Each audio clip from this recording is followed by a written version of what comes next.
যখনই ওর খাওয়া রেডি করা হয় তখনই ও লাফ দিয়ে দিদুনের বিছানায় উঠে যায়। ভাত দেখলে ও কী করে রোজ তাই দেখো তোমরা আজ।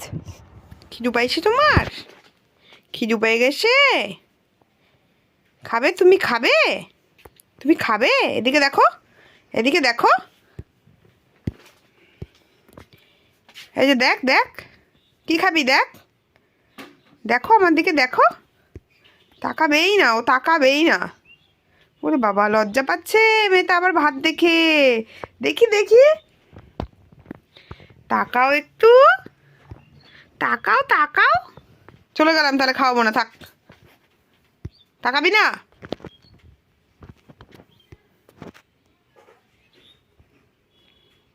রক্সি, চলো ভাত খাই, চলো।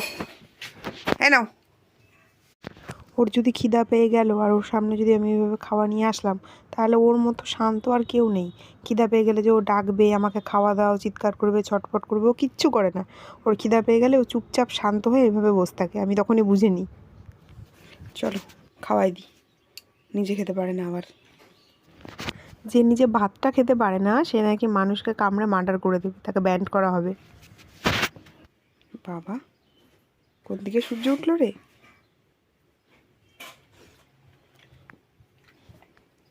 কি হলো? নিজে নিজে পাবা না তুমি খেতে? স্লিপ। এখনো গুড গার্ল, সব কথা শুনবে, ওর খিদা পেয়ে গেছে। সবাইকে টাটা, এখন আমি রক্সিকে খাইয়ে দিই।